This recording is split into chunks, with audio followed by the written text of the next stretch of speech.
আসসালামু আলাইকুম। প্রিয় দর্শক, অন্য মঞ্চের আলোচনায় আপনাদের সকলকে আমন্ত্রণ জানাচ্ছি। বাংলাদেশ যেহেতু এক রকমের আন্তর্জাতিকভাবে নির্ভেজাল জীবনযাপন করে আসছিল, সময় অতিবাহিত করে আসছিল, নির্ভেজাল কূটনৈতিক সম্পর্ক বজায় রাখছিল ভারত, চীন, আমেরিকা সহ আঞ্চলিকভাবে গুরুত্বপূর্ণ প্রভাবশালী দেশগুলোর সঙ্গে কিংবা রাশিয়ার সঙ্গেও, তাতে এতদিন ইসরায়েলকে বাংলাদেশে তারা তৎপর এমন কথা এর আগে জানান দিতে দেখা যায়নি। এখন প্রকাশ্যেই ভারতের সংবাদ মাধ্যমে ইসরায়েলি রাষ্ট্রদূত রিভেন আজহার শুধু যে বলেছেন তারা নিরাপত্তার কারণে বাংলাদেশের দিকে নজর রাখছেন তাই নয়, তারা বলেছেন সে কারণে তারা মনে করেন ভারতেরও আঞ্চলিক নিরাপত্তার কথা মাথায় রেখে এই বিষয়টার দিকে নজর রাখা উচিত। যুক্তরাষ্ট্র এবং ইরান একটা প্রাথমিক শান্তি চুক্তিতে পৌঁছেছে। যুদ্ধবিরতির মাধ্যমে এই চুক্তিটাকে একটা স্থায়ী রূপ দেওয়া যাবে বলে যখন পাকিস্তান মধ্যস্থতাকারী দেশ সহ বিভিন্ন ব্যক্তিবর্গ আশা প্রকাশ করছেন, তখন এ শঙ্কাও বাড়ছে যে যুদ্ধের আরেক পক্ষ ইসরায়েল, যাদের উস্কানিতেই প্রেসিডেন্ট ট্রাম্প বলেছিলেন তিনিও গিয়ে ইরানে হামলা করেছেন আর খামেনিকে হত্যা করেছেন, সেই ইসরায়েল যুদ্ধ বন্ধ না করলে ইরান, যুক্তরাষ্ট্র কারো মধ্যেই কোনো শান্তির আশাবাদ কিছুতেই টেকসই হতে পারে না। ইসরায়েল মনে করছে যে 2023 সালের 7ই অক্টোবর ফিলিস্তিনি সশস্ত্র গোষ্ঠী হামাস তাদের ওপর যে সবচেয়ে রক্তক্ষয়ী হামলাটা চালিয়েছিল এবং তারপর থেকে তারা ক্রমাগতভাবে গাজা ভূখণ্ড সহ মধ্যপ্রাচ্যের বিভিন্ন জায়গায় তাদের সকল শত্রুকে ধ্বংস করবার প্রতিজ্ঞা নিয়ে যেসব হামলা চালিয়ে আসছিল, এখনো সেসব হামলা বন্ধ করার সময় আসেনি এবং সেজন্যেই এই যে যুদ্ধবিরতি নিয়ে যখন আলাপ চলছে যুক্তরাষ্ট্র এবং ইরানের, এবং বোঝাই যাচ্ছিল প্রেসিডেন্ট ট্রাম্প অস্থির হয়ে উঠেছেন এই ইরান যুদ্ধে পড়া বেকায়দা অবস্থা থেকে কোনোভাবে বেরিয়ে আসতে, তখন যে প্রধানমন্ত্রী নেতানিয়াহু সিদ্ধান্ত নিয়ে লেবাননে একের পর এক হামলা পরিচালনা করে যাচ্ছেন, সেটা থেকে এটা নিশ্চিতভাবে প্রমাণ হয় যে ইসরায়েল এখনই পিছু হটার কথা ভাবছে না। প্রেসিডেন্ট ট্রাম্প আর তার চিরকালের মিত্র, বন্ধু প্রধানমন্ত্রী নেতানিয়াহুর মধ্যকার সম্পর্কটাও ভীষণ উত্তেজনাপূর্ণ আর বৈরী হয়ে উঠেছে। প্রেসিডেন্ট ট্রাম্প যেসব কড়া কড়া কথা প্রধানমন্ত্রী নেতানিয়াহুকে বলছেন, সেগুলো আবার প্রকাশ্যে সংবাদ মাধ্যমে এসে বলছেন। সম্প্রতি বলেছেন যে ইসরায়েলি প্রধানমন্ত্রী সারা পৃথিবীর সব ভবন বোধহয় বোমা মেরে উড়িয়ে দিতে চান এবং তিনি তাকে বলেছেন বোমা বর্ষণ বন্ধ করতে, অথচ ইসরায়েল কোথাও তাদের বোমা বর্ষণ বন্ধ করে নাই। 2023 সালের 7ই অক্টোবর হামাস ইসরায়েলের ওপর যে হামলা চালিয়েছিল, ইসরায়েলের গাজা সীমান্তবর্তী একটা সামরিক ঘাঁটিতে হামলা চালিয়ে 60 জন সেনা সদস্যকে ঘটনাস্থলেই নিহত করেছিল, হত্যা করেছিল এবং প্রায় 250 জনকে অপহরণ করে নিয়ে এসেছিল গাজা ভূখণ্ডে, যার প্রতিশোধ এখনো নিয়ে চলেছে ইসরায়েল। এখন ইসরায়েলের রাষ্ট্রদূত ভারতে বসে ভারতের সংবাদ মাধ্যমের সঙ্গে সাক্ষাৎকারে বলছেন যে 2023-এর 7ই অক্টোবরের ওই ঘটনার পর থেকে ইসরায়েল বাংলাদেশেও হামাসের নেটওয়ার্ক বিস্তৃত হতে দেখেছে এবং ইসরায়েলের রাষ্ট্রদূত রিভেন আজহার এনডিটিভির সঙ্গে সাক্ষাৎকারে সরাসরি দাবি করেছেন যে ফিলিস্তিনি সংগঠন হামাস সংশ্লিষ্ট কার্যক্রম ক্রমাগতভাবে পাকিস্তান ও বাংলাদেশে বিস্তৃত হচ্ছেন এবং সেজন্যে তারা পাকিস্তানকে মোটেও মধ্যস্থতাকারী হিসেবে বিশ্বাস করে না। কারণ পাকিস্তানের মতো অনেকগুলো দেশ একদিকে যেমন ইহুদি বিদ্বেষ ছড়ায় সারা পৃথিবীতে, ঠিক সেভাবেই তারা অন্যদিকে এমন একটা বাস্তবতা পৃথিবীতে চায় যেখানে ইসরায়েল নামে কোনো দেশ থাকবে না। ইসরায়েল এটাকে গ্রহণযোগ্য মনে করে না এবং সে কারণেই তারা বলছে সুনির্দিষ্টভাবে ভারতীয় এই সংবাদ মাধ্যমে সাক্ষাৎকার দেওয়ার সময় ইসরায়েল কর্তৃপক্ষের যেই ভাষ্য ইসরায়েলি রাষ্ট্রদূত তুলে ধরছেন, সেটা হচ্ছে এই যে বাংলাদেশ এবং পাকিস্তানে হামাস নেটওয়ার্ক ছড়িয়ে পড়ার প্রমাণাদি তাদের হাতে আসার পর তারা বুঝতে পারছেন যে মধ্যপ্রাচ্যের বাইরেও ক্রমাগতভাবে চরমপন্থী প্রভাব ছড়িয়ে পড়ছে এবং সেটা ইসরায়েলের জন্য এবং আঞ্চলিক নিরাপত্তার জন্য কোনোভাবেই ভালো নয়। ইসরায়েলের রাষ্ট্রদূত ভারতীয় সংবাদ মাধ্যম এনডিটিভিকে দেওয়া সাক্ষাৎকারে পাকিস্তানের ভূমিকা নিয়ে প্রশ্ন তোলেন এবং বলেন ইসরায়েল পাকিস্তানকে পুরোপুরি বিশ্বাস করে না। সম্প্রতি পাকিস্তান নিজেকে যুক্তরাষ্ট্র ও ইরানের মধ্যে সম্ভাব্য মধ্যস্থতাকারী হিসেবে উপস্থাপন করার চেষ্টা করছে, কিন্তু ইসরায়েল পাকিস্তানের কূটনৈতিক অবস্থানকে সতর্কতার সঙ্গে পর্যবেক্ষণ করছে। বাংলাদেশের মতোই পাকিস্তানও ইসরায়েলের সঙ্গে কোনো কূটনৈতিক সম্পর্ক রাখে না এবং ইসরায়েলকে কোনো আলাদা রাষ্ট্র বা অস্তিত্ব হিসেবে স্বীকারও করে না। এখন ইসরায়েলের রাষ্ট্রদূত বলছেন তার মতে কিছু দেশ এমন শান্তি চায় যেখানে ইসরায়েলের অস্তিত্বই থাকবে না। তিনি বলেন কিছু দেশ মনে করে শান্তি মানে এমন পরিস্থিতি তৈরি করা যেখানে ইসরায়েল থাকবে না, এবং তিনি এক্ষেত্রে শুধুমাত্র পাকিস্তান নয় এমনকি মধ্যপ্রাচ্যের আরেক দেশ কাতারের ভূমিকা নিয়েও প্রশ্ন তোলেন। কাতার ক্রমাগতভাবে মধ্যপ্রাচ্যে গত এক দশকে একদিকে যেমন মার্কিন যুক্তরাষ্ট্রের গুরুত্বপূর্ণ মিত্র হয়ে উঠেছে, তেমনি মধ্যপ্রাচ্যের যে কোনো সংকট সমাধানে মধ্যস্থতাকারীর ভূমিকায় নিজেকে প্রতিষ্ঠিত করেছে। এই কাতার নিয়েও ইসরায়েল প্রশ্ন তুলছে এবং তার মানে ইসরায়েল সরাসরি এই যে মার্কিন যুক্তরাষ্ট্রের সঙ্গে পাকিস্তানের বোঝাপড়া হয়ে যাওয়া কিংবা ইসরায়েলকে বাদ দিয়ে ইরান যুক্তরাষ্ট্রের মধ্যে বোঝাপড়া হয়ে যাওয়াকে যেমন বিশ্বাস করে না, তেমনি সরাসরি ভারতীয় সংবাদ মাধ্যমে সাক্ষাৎকার দিয়ে ইসরায়েলি রাষ্ট্রদূত জানান দিলেন যে তারা পাকিস্তানের দিকে শুধু নজর রাখছেন তাই নয়, হামাস ফিলিস্তিনি সশস্ত্র গোষ্ঠী হামাসের নেটওয়ার্ক বাংলাদেশে বিস্তৃত হওয়ায় তাদের নজর এখন বাংলাদেশের দিকেও আছে।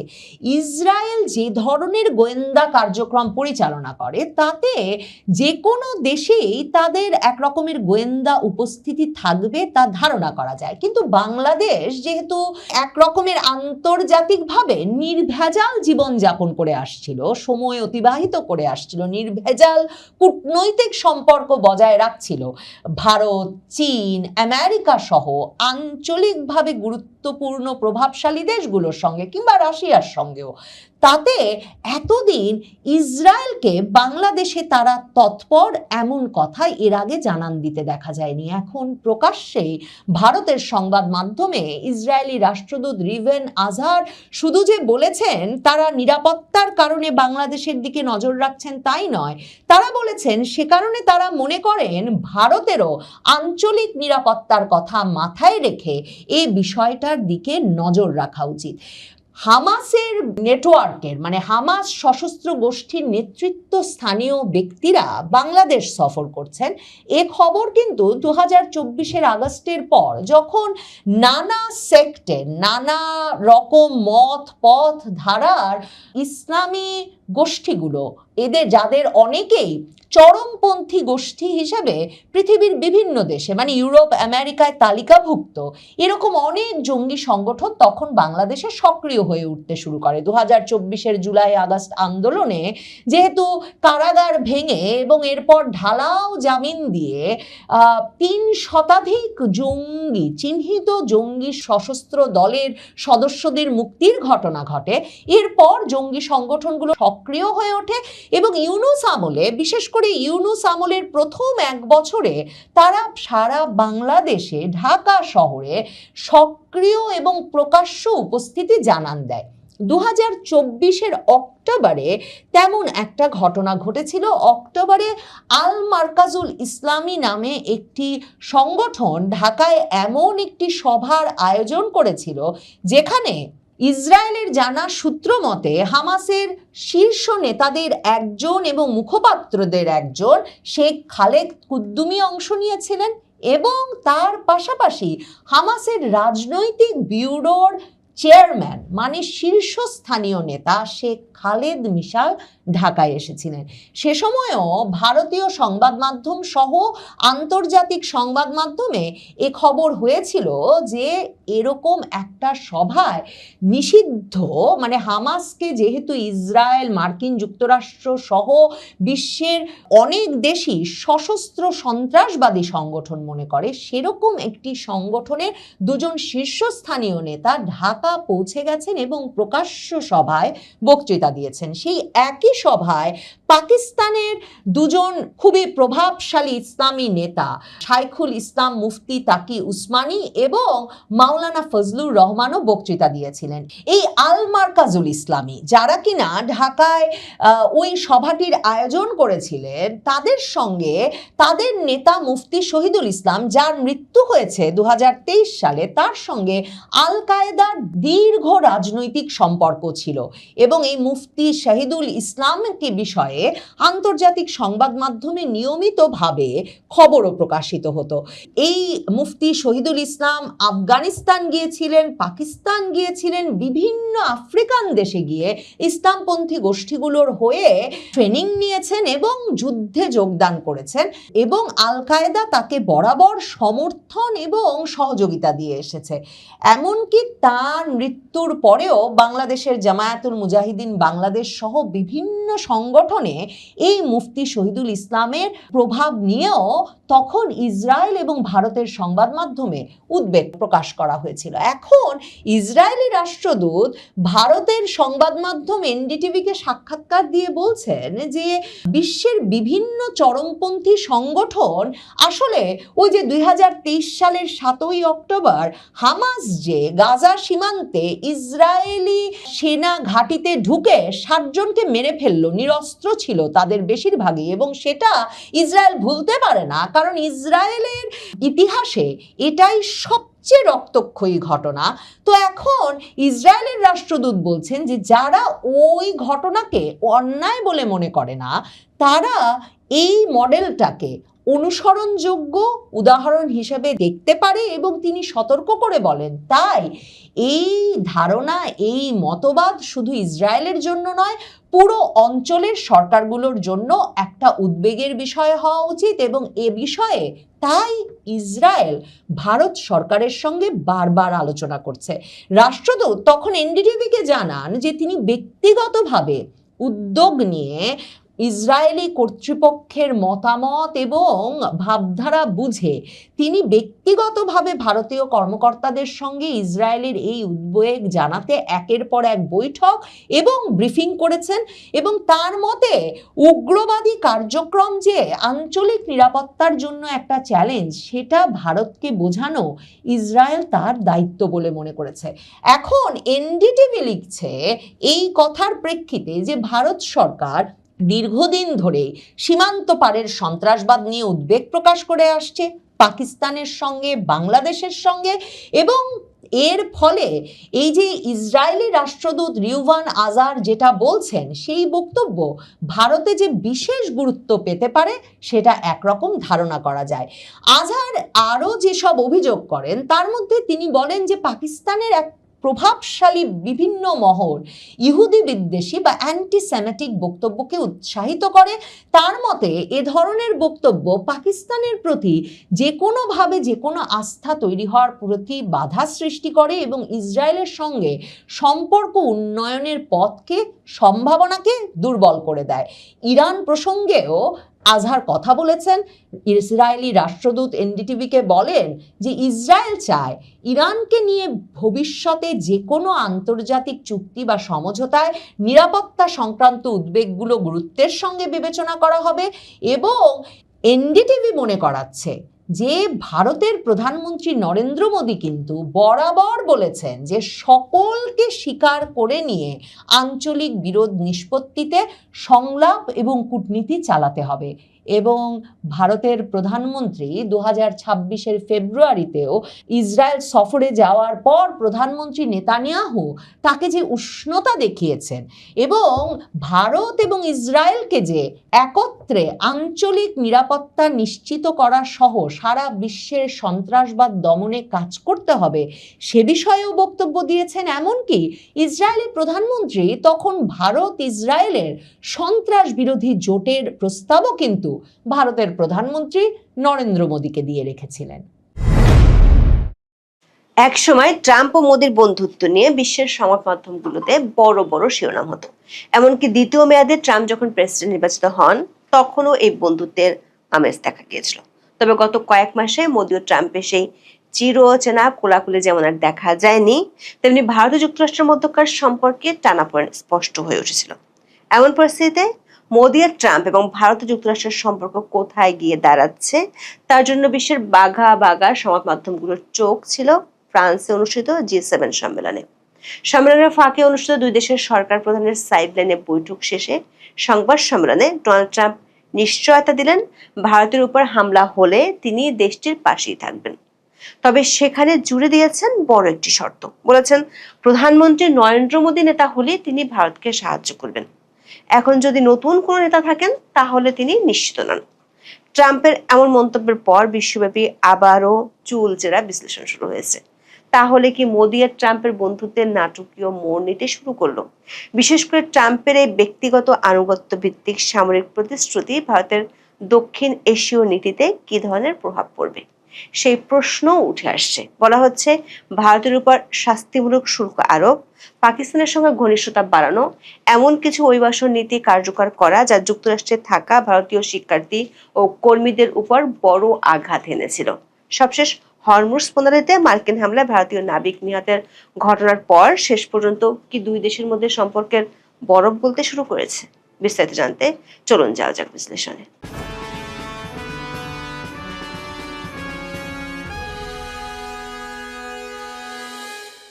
2025 সালের 13 ফেব্রুয়ারি ওয়াশিংটনে ট্রাম্পের দ্বিতীয় মেয়াদের অভিষেকের পরপরই নরেন্দ্র মোদী আর ডোনাল্ড ট্রাম্পের সবশেষ দেখা হয়েছিল। সেখানে বেশ আড়ম্বরের সাথে ইউএস ইন্ডিয়া কম্প্যাক্ট এবং ট্রাস্ট উদ্যোগের ঘোষণা করা হয়েছিল। এরপর থেকে দীর্ঘ 16 মাস ধরে দুই নেতার মধ্যে কোনো দ্বিপাক্ষিক বৈঠক হয়নি। এই 16 মাসে দুই দেশের মধ্যে বহু কিছু ঘটে গেছে। ডোনাল্ড ট্রাম্প মার্কিন নির্বাচনে জয়ী হওয়ার পর নরেন্দ্র মোদী ছিলেন প্রথম বিশ্ব নেতাদের একজন যিনি তার সঙ্গে দেখা করেছিলেন, কিন্তু এরপর থেকে সম্পর্ক উল্টো দিকে মোড় নেয়। গত 16 মাসে ট্রাম্পের খামখেয়ালি ও আক্রমণাত্মক মনোভাব এবং মার্কিন বাজার উন্মুক্ত করার একতরফা চাপ ভারতের স্বার্থকে চরমভাবে ক্ষুণ্ণ করেছে। এছাড়া মার্কিন যুক্তরাষ্ট্রে ভারতীয় শিক্ষার্থী ও কর্মীদের উপর কঠোর অভিবাসন নীতি আরোপের ফলে ভারতের অর্থনীতি বড় ধরনের ধাক্কা খেয়েছিল। এর উপর সম্প্রতি ওমান উপসাগরে মার্কিন হামলায় 3 ভারতীয় নাবিকের মৃত্যুর ঘটনা দুই দেশের সম্পর্ককে বড় ধাক্কা দেয়, যা গত মে মাসে মার্কিন পররাষ্ট্রমন্ত্রী মার্কো রুবিওর সফরের মাধ্যমে কিছুটা স্থিতিশীল হতে শুরু করেছিল। এছাড়া 2025 সালের মে মাসে ভারত ও পাকিস্তানের মধ্যে 4 দিনের রক্তক্ষয়ী সংঘর্ষের পর ট্রাম্প দাবি করেছিলেন যে তিনি দুই দেশের মধ্যে যুদ্ধবিরতি কার্যকর করতে মধ্যস্থতা করেছেন। মোদী বারবার ট্রাম্পের এই দাবি প্রত্যাখ্যান করেন এবং নোবেল শান্তি পুরস্কারের জন্য তার নাম সুপারিশ করতে অস্বীকৃতি জানান, যা দুই দেশের সম্পর্কে নতুন বিরোধের জন্ম দেয়। এর মধ্যে যুক্তরাষ্ট্র নিয়েছে আরেকটি আকস্মিক পদক্ষেপ। তারা তাদের সবচেয়ে বড় সামরিক কমান্ড ইউএস ইন্দো প্যাসিফিক কমান্ডের নাম থেকে ইন্দো শব্দটি বাদ দিয়েছে। শুধু তাই নয়, এই ঘোষণার জন্য যুক্তরাষ্ট্রের ব্যবহৃত মানচিত্রে পাকিস্তান অধিকৃত কাশ্মীরকে পাকিস্তানের অংশ হিসেবে দেখানো হয়েছে। মজার ব্যাপার হলো, ট্রাম্পের প্রথম মেয়াদে এই কমান্ডের নাম পরিবর্তন করে ইন্দো প্যাসিফিক কমান্ড রাখা হয়েছিল, যা তখন যুক্তরাষ্ট্রের কাছে ভারতের ক্রমবর্ধমান গুরুত্বের প্রতীক হিসেবে দেখা হয়েছিল। এমন পরিস্থিতিতে G7 সম্মেলনে বেশি নজর ছিল ট্রাম্প আর মোদির দিকে। তবে দীর্ঘ 16 মাস পর ফ্রান্সের G7 শীর্ষ সম্মেলনে যখন ভারতের প্রধানমন্ত্রী নরেন্দ্র মোদী মার্কিন প্রেসিডেন্ট ডোনাল্ড ট্রাম্প মুখোমুখি হলেন, তখন তাদের সেই চিরচেনা কোলাকুলিটি একেবারেই গায়েব ছিল। গণমাধ্যমের খবর হলো, তাদের আগে সে ব্যক্তিগত উষ্ণতারও কোনো দেখা মেলেনি। এর বদলে অত্যন্ত আনুষ্ঠানিক একটি করমর্দন হয়েছে, যেখানে ট্রাম্পকে কেবল তার বন্ধু মোদির বাহুতে আলতো চাপ দিতে দেখা গেছে। এর আগে গ্রুপ ছবি তোলার সময় তাদের মধ্যে কোনো চোখাচোখি বিনিময় হতে দেখা যায়নি। এই শীতলতার রেশ কোথায় গিয়ে ঠেকে তা দেখার জন্য বিশ্ব মিডিয়াগুলো উন্মুখ ছিল 17 জুনের বৈঠকে কি হয় তা নিয়ে। বৈঠক শেষে দেশ দুটির সরকার প্রধান আনুষ্ঠানিক সংবাদ সম্মেলন করেন। সংবাদ সম্মেলনের শুরুতে কথা বলেন ভারতের প্রধানমন্ত্রী নরেন্দ্র মোদী।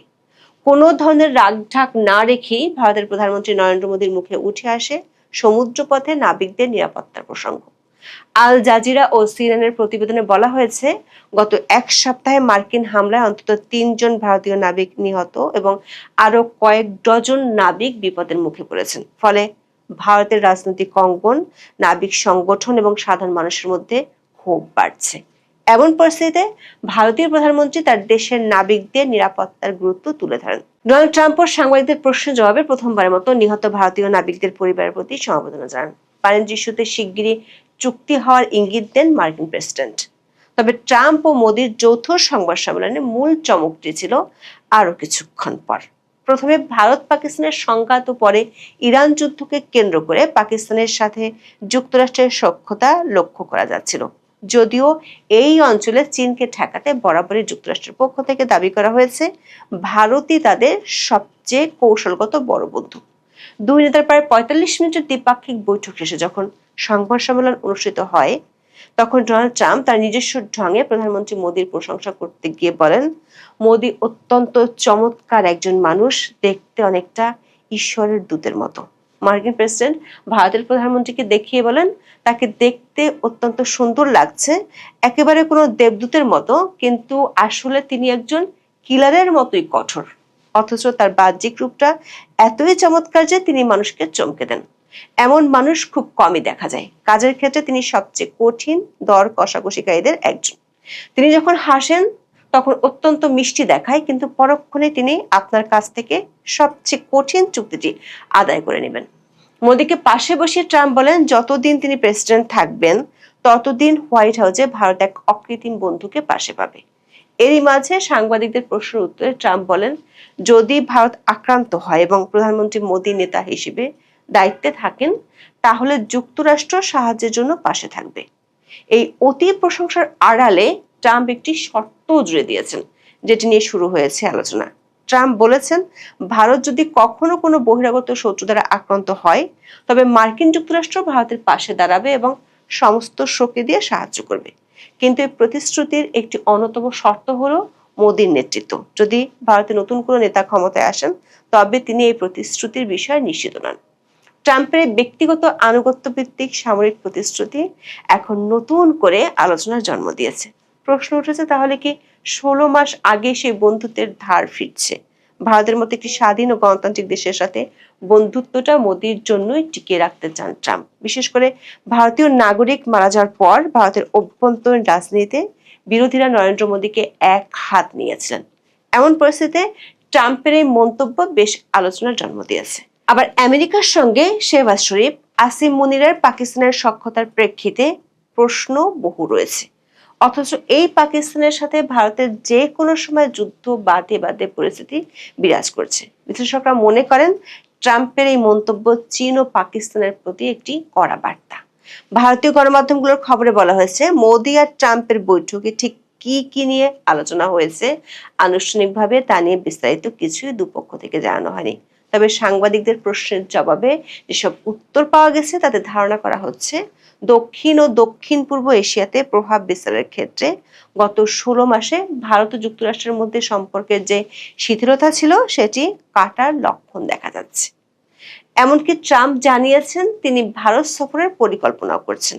এখন দেখার বিষয়, মোদি ট্রাম্পের এই বৈঠকের পর দক্ষিণ এশিয়াতে, বিশেষ করে মিয়ানমার, নেপাল ও বাংলাদেশকে ঘিরে এই পরাশক্তি আঞ্চলিক শক্তির মধ্যে নতুন কি সমীকরণ গড়ে ওঠে। এখন এ পর্যন্ত। সবাই ভালো থাকুন, সুস্থ থাকুন, নিরাপদে থাকুন। দেখা হবে আগামী পর্বে।